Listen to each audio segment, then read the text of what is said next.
is an illness. It can consume you. Our best chance is to face it. Are you ready for this? Hi, this is Emily Slanian with TV Guide Magazine and TVinsider.com, and I'm here virtually with The Witcher's freyaallan. Ciri has so much going on this season. She is truly leveling up, and I love to see it. With training, we get to see her handle a sword, do a whole bunch of really cool things. Did you have any sort of advice or receive any advice from Henry, as presumably Geralt will be giving Ciri advice? Ooh, you know what? I don't think I did.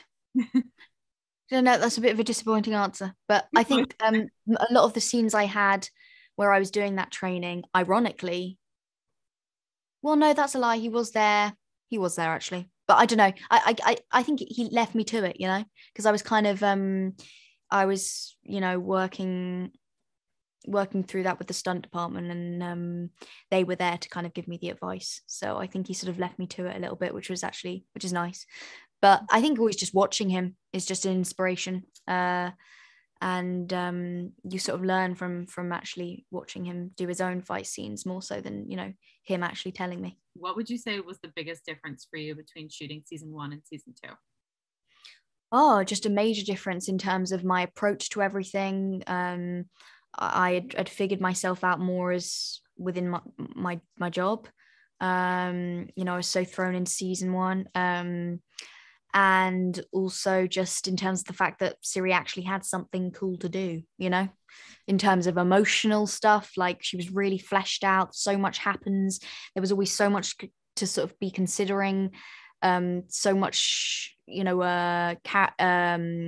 relationships so many relationships built. Her responding to things rather than just receiving. And obviously there's the training aspect that was really anticipated. So, and also just filming every day and trying to keep up the energy and the rhythm and keep a pace to keep being able to go, you know, keep the energy levels up. So yeah, it was a very different experience season 1, but I loved it and preferred it and want it to be the same. To start, what are you most looking forward to viewers seeing from each of your characters this season? Anya, you want to start with Yennefer, because she's got a lot of story this year. She's got a lot going on. She does need a break.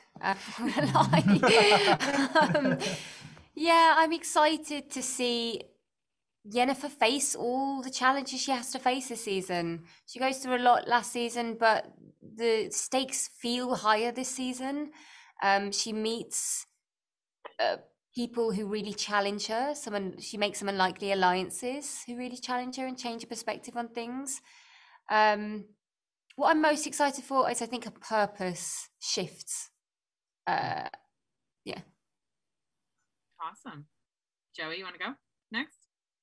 I think the thing that I was most excited about when I approached the character in season 2, and I hope people will see this, is there's a newfound bravery in Jaskier. He's got this sort of dull courage in him that, in spite of the fact that he doesn't have swords and magic and that sort of thing, he's doing his best to try and change the world for the better. And you know, he's put in situations where that courage is tested, but I think for the first time we get to actually see him go, you know what, no, I might not have these superpowers, but I can do what I can.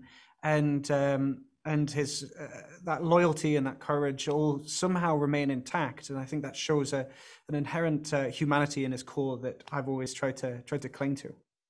Awesome.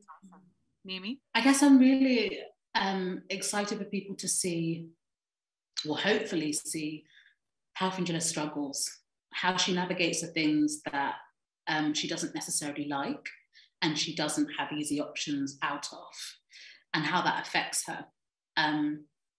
It's her process. She goes through such a big process in self-discovery. Yeah, I'm excited for people to see that. Awesome. Now, can you say anything about what it was like being on set? Did the three of you get to hang out on the side? Joey, are you serenading people on the side? Like, what is the vibe on outside of off the screen? I think I'd get fired if I started serenading people or things thrown at me. It'd be too much. Very sadly, I think throughout a lot of the shooting process, we were shooting during the pandemic, and so we were all socially isolated, and we didn't get to hang out nearly as much as we did on season 1, for example. But that didn't mean that there wasn't a sense of community and a sense of support. Yeah, I mean, more so than ever, probably. Yeah. I mean, Paul Bullion and I, who plays Lambert, used to play poker on our phones from like different rooms around the set and things like that, just to have some kind of feeling of connection. Yeah. Because it was at times quite lonely, but it didn't. But it was also something that we went through together, and we're stronger for it. Yeah, absolutely. Awesome. Any big differences between shooting season 1 and season 2 besides the pandemic? Budget. Yeah. Character journeys all went in a way I didn't expect. It's a lot darker this season. I think the tone of it, the stakes are higher. We've really gone there with the characters, I think, this season. It feels like everyone's kind of been stripped of something this season, and they're trying to navigate now where they stand with themselves more than anything. Yeah, that's awesome. I cannot wait for fans to see this season. They're going to go nuts. Everyone go check out season 2 of The Witcher, December 17th on Netflix. And for more interviews like these, follow TV Insider on YouTube.